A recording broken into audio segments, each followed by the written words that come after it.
अगर किसी को बेमौसम की बहुत सी चीज़ें देखना हो तो वह कुछ दिन आकर जबलपुर में रहे और फिर बेमौसम की बहार देखे। बेमौसम का पानी तो जबलपुर में बहुत ही ज़्यादा बरसता है। माघ महीने की एक रात की बात है। सर्दी बहुत ज़ोर की थी और साथ ही साथ खूब तेज़ हवा जो तीर की तरह हृदय को बेधती हुई जान पड़ती थी। बादल तो इधर कई दिनों से थे, किंतु आज शाम को तेज़ तूफानी हवा के साथ जो पानी बरसा था वह बरसात के दिनों की याद दिला रहा था। इस समय पानी तो बंद था, परंतु बिजली का कड़कना, बादलों का गरजना और हवा का तूफान तेजी पर था, जैसे शाम को था। इस समय वही मौसम था जिसमें मैं बहुत घबराती हूँ। ऐसे आंधी पानी और तूफान में मुझे डर भी बहुत लगता है। कोई विश्वास ना करेगा, पर मैं सच कहती हूँ, जब ऐसा अंधर उठता है और मेरे बच्चे घर से बाहर रहते हैं, तब मेरे मन में यही आशंका बनी रहती है कि कहीं ऐसा ना हो कि इस आंधी में मेरा कोई बच्चा उड़ जाए। ऐसा हो नहीं सकता, ये मैं अच्छी तरह जानती हूँ, परंतु फिर भी मैं घबराती हूँ। कोई काम नहीं कर सकती, कुछ लिख पढ़ नहीं सकती, यहाँ तक कि एक जगह बैठी भी नहीं रह सकती। एक अजीब तरह की बेचैनी बनी रहती है और जब तक बच्चे घर लौट कर नहीं आते वह शांत नहीं होती है। हाँ, तो मैं माघ महीने की एक तूफानी रात की बात कर रही थी। शाम से ही आंधी पानी का जोर था। मेरी आँखों की नींद और बच्चों की याद, दोनों में होड़ तो रोज ही लगी रहती थी और प्रायः यही होता भी था कि नींद के सामने बच्चों की याद ही विजयी हुआ करती थी। ऐसे मौसम में तो मुझे वैसे ही नींद कम आती है, फिर जब बच्चों की याद आ रही हो तो नींद भला कैसे आ सकती है। जब बादल बहुत ज़ोर से गरजते और बिजली कड़कती है तो मेरी आँखों के सामने महीने पहले का एक दृश्य आ जाता है। बरामदे में एक तरफ मेरी पलंग और उसी से सटी हुई मेरे नन्हे की खाट, जहाँ बादल गरजे, बिजली चमकी और मेरे नन्हे ने पुकारा, अम्मा। बादल तो बहुत ज़ोर से गरजते हैं, मुझे डर लगता है। माँ, तुम अपना हाथ मेरी खाट पर रख दो तो मैं सो जाऊँ। मेरा नन्हा आज इस समय भी वहीं कहीं सोया होगा। बादलों की तड़प से उसकी नींद आज भी खुल गई होगी। वह डरा भी होगा। उसे रात में माँ शायद याद न रही हो और उसने माँ कहकर पुकारा होगा।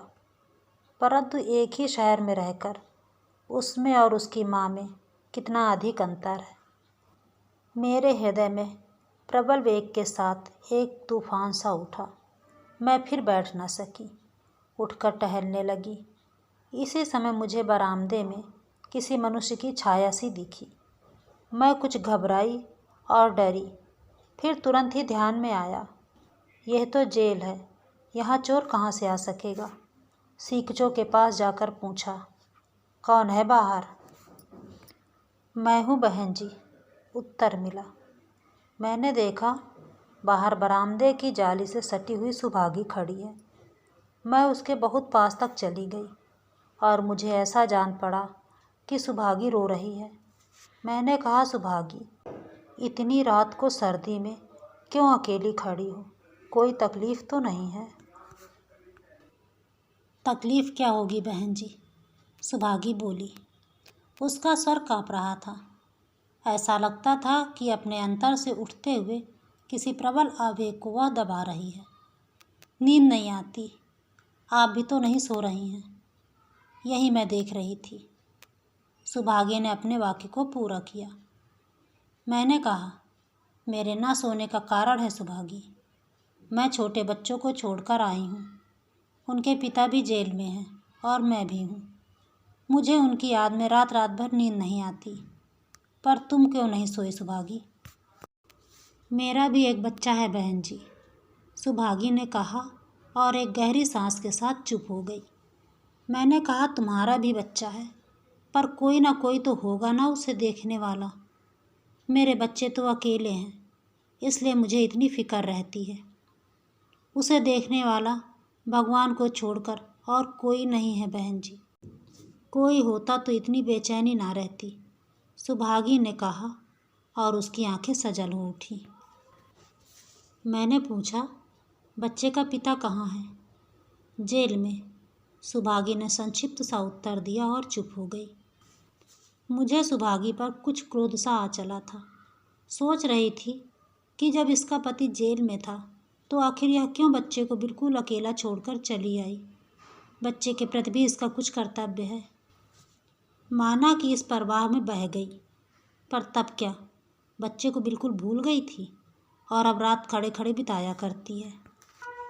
मैंने रूखे स्वर में पूछा, जब तुम्हारा पति जेल में था और तुम्हारे बच्चे को देखने वाला कोई ना था, तब तुम्हें जेल आने की क्या पड़ी थी? तुम्हारे एक के ना आने से क्या फ़र्क पड़ जाता? मैं अपने मन से नहीं आई, मुझे तो जबरन पकड़ कर लाए हैं, सुभागी ने बतलाया। मैंने उसकी ओर ध्यान से देखकर पूछा, तुम क्या बहुत दिनों से कांग्रेस का काम करती हो? सुभागी बोली, नहीं बहन जी, मैंने कभी कांग्रेस का काम नहीं किया। मैं इन बातों को समझती भी नहीं। मेरा आश्चर्य अब बढ़ चला। मैंने पूछा, फिर तुम्हें पकड़ा कैसे है? सुभागी ने कहा, कैसे पकड़ा? क्या कहूँ बहन जी, बात यह थी कि मेरे पति और थानेदार से एक बार किसी बात पर कहासुनी हो गई थी। तब से अदावत मानता था और इसी से आंदोलन के उठते ही उसने उन्हें पकड़वा दिया। अब घर में थी मैं अकेली और वह 9 साल का मेरा बच्चा। थानेदार आचरण का अच्छा नहीं है। उन्हें जेल भेजकर वह मेरे पास आया। कहने लगा, सुभागी तुम्हारे आदमी को पकड़ ले जाने का मुझे दुख है, पर हमको तो हुक्म की तालीम करनी पड़ती है। जैसे ऊपर से हुक्म आया किया। पर सुभागी, तुम किसी तरह तकलीफ़ ना उठाना। रुपए पैसे से मैं तुम्हारी मदद करता रहूँगा। जब तुम्हें कुछ ज़रूरत हो तो घर पर आ जाना या कहलवा भेजना, मैं खुद चला आऊँगा। बहन जी, उसकी इस बात का अर्थ मैं समझती थी। मैंने कहा, अब आबरू ना बचेगी, या किसी समय भी आकर मेरा पानी उतार सकता है। अपने पास पड़ोस वालों से सलाह की। सब ने कहा कि मेरा कहना ठीक है, परंतु सब कुछ जानबूझकर भी वो लोग थानेदार के विरुद्ध एक शब्द ना कहेंगे और मेरी कुछ सहायता ना करेंगे, क्योंकि थानेदार किसी को भी संदेह पर ही पकड़कर जेल भेज सकता है। उसे अधिकार है, फिर बिना मतलब क्यों कोई जेल जाए। और सबकी राय हुई कि मैं गांव छोड़कर दूसरी जगह चली जाऊं। शाम को थानेदार का आदमी मुझे बुलाने आया। मैंने कहा, मैं नहीं जाऊंगी, मुझे कुछ नहीं चाहिए। इस पर से वह बहुत चिढ़ गया। उसने मुझे धमकी दिलवाई कि यदि मैं उसकी बात ना मानूंगी तो मुझे पछताना पड़ेगा। मैं सब बात के लिए तैयार थी, पर आबरू नहीं बेचना चाहती थी। उसी रात मैं बच्चे को लेकर गांव छोड़कर चली आई। और बहन जी, सवेरे यहाँ के स्टेशन पर उतरते ही पकड़ ली गई। कुछ पर्चे ना जाने कहाँ से मेरी पोटली में रख दिए गए थे। उनका कहना था कि मैं पर्चे बांटती फिरती थी। मेरा रमन रोने लगा। मैंने कहा, इसे अकेले कहाँ छोड़ूंगी, इसे भी मेरे साथ ले चलो। पर वह मेरी कब सुनते थे। रोते हुए बच्चे को ज़बरदस्ती मुझसे अलग करके लारी पर बिठा के ले आए और बंद कर दिया। तब से 2 महीने हो गए, बच्चे की कोई खबर नहीं है।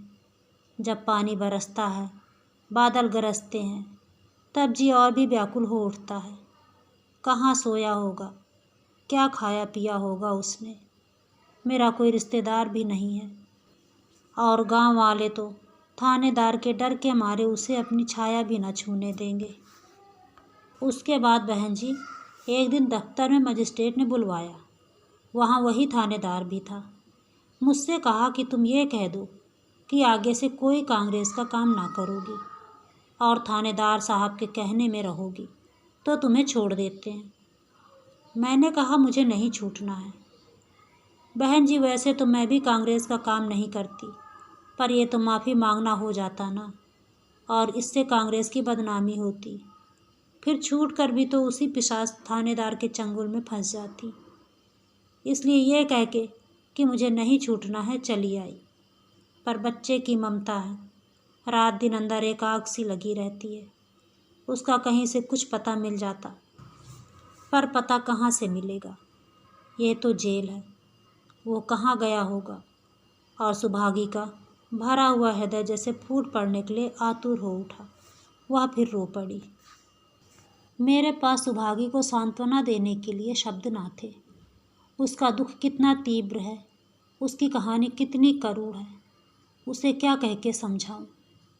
बच्चों के लिए हृदय कितना व्याकुल होता रहता है, यह मैं जानती हूँ। फिर भला सुभागी को, जिसका बच्चा स्टेशन पर ज़बरदस्ती उससे अलग कर दिया गया है, मैं क्या कह के समझाती। ये सोच रही थी कि मेरी बच्ची ने जगाकर मुझे पुकारा और बिना कहे ही मैं अंदर उठकर बच्ची के पास चली गई। उसी प्रातःकाल 11 बजे मैं टाँके पर नहाने गई। नहाकर कपड़े धो रही थी कि तभी सुभागी भी आई। वही मुरझाया सा चेहरा और बुझी बुझी सी आँखें। मेरा हृदय सुभागी के दुख से दबा जा रहा था। मैं उसकी तरफ देख भी ना सकी कि इतने में ही जमादारी ने लाकर मुझे एक पत्र दिया। पत्र मेरे बच्चे का था और कपड़े धोना भूलकर पत्र पढ़ने लगी। पत्र समाप्त करते करते एक बच्चे ने लिखा था, अम्मा, हम लोग छोटे छोटे हैं तो हमने एक छोटा सा नौकर भी रख लिया है और तुम्हें जानकर आश्चर्य होगा कि इस लड़के के माता पिता भी इस आंदोलन में पड़कर जेल जीवन बिता रहे हैं। इसका नाम रम्मू है। अच्छा सा लड़का है माँ, और हम लोग उससे नौकरों सरीखा व्यवहार भी नहीं करते, उसे पढ़ाते लिखाते भी हैं। पिता की गिरफ्तारी के बाद माँ के साथ शहर नौकरी करने आया था। स्टेशन पर ही उसकी माँ पकड़ ली गई। तब से कई जगह नौकरी करने के बाद अब हमारे घर आया है और उसे यहाँ अच्छा लगता है। कहता है कि अपने माता पिता के छूटने तक वह हम लोगों के पास ही रहेगा।